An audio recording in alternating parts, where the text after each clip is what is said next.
गेल्या काही दिवसापासून पुणे शहर, पुणे जिल्हा आणि ह्या परिसरामध्ये विचित्र टाईपच्या एक घटना घटत आहेत.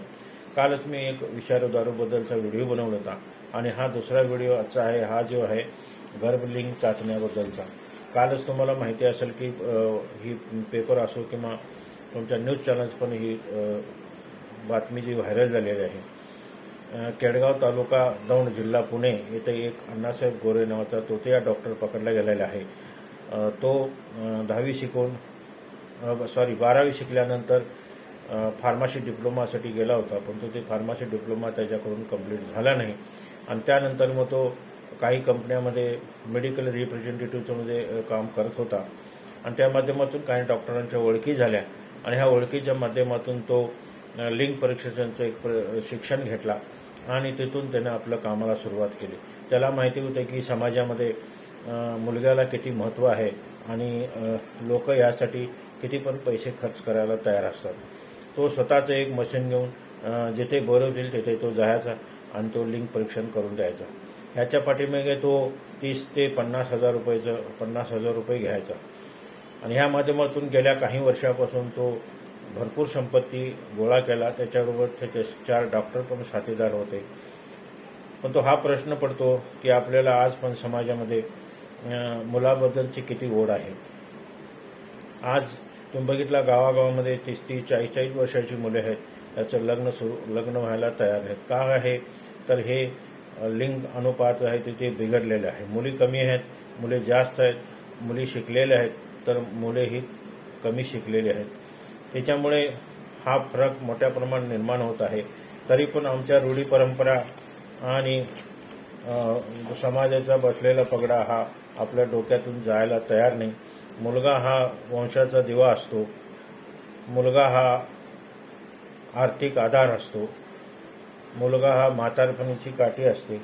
आणि मुलीविषयी गैरसमज का आहे की त्याला आम्ही शिकवणार मुलीला आणि मुलगी शिकल्यानंतर ती लग्नानंतर दुसऱ्या घरी जाणार, असा एक हा जो डोक्यामध्ये आपल्याला बसलेला आहे ते निश्चितच काढून टाकलं पाहिजे. आज बघितलं तर सगळ्यामध्ये मुली शिक्षणात पुढे आहेत आणि मुले कुठेतरी पाठीमागं पिचरलेली दिसतात आणि अशा ठिकाणी जर 2 मुली असल्या तरी आज त्या पण आईवडिलांना सांभाळताना दिसतात.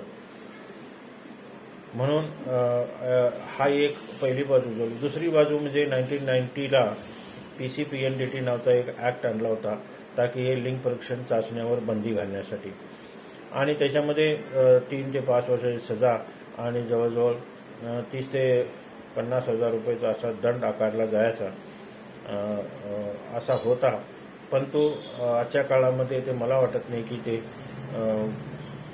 तेवढी रक्कम आणि तेवढे जेल हे माणसाला भीतीसाठी पुरे आहेत. माणसं भ्यायला तयार नाही. म्हणून ह्या PCPNDT ॲक्टमध्ये रिव्ह्यू केला पाहिजे आणि त्याच्यामध्ये जवळजवळ 4 ते 5 लाख रुपयाचा दंड आणि जवळजवळ 5 ते 10 वर्षाची सजा केली पाहिजे. तरच मनामध्ये भीती होऊन अशा प्रकारचे जे काम करणारी लोक आहेत त्यांना चाप बसवता येईल. आणि मी सरकारला विनंती करतो की परत एकदा याच्यावर विचार करावा आणि समाजामध्ये ज्या अशा घटना घडतात त्याच्याबद्दल जनजागृती केली पाहिजे. आपण सध्या बेटी बचाओ बेटी पढाओचं आपण बघतो.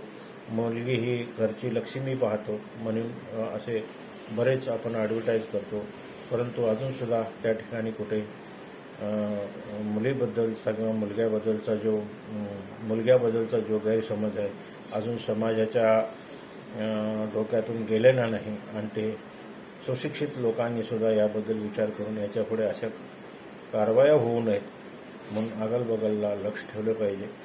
तरच आपला समाज पुढे नेऊ शकतो.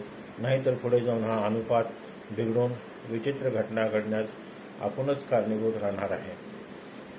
त्याबद्दल सरकारने सुद्धा याच्याबद्दल प्रयत्न केला पाहिजे अशी विनंती करतो.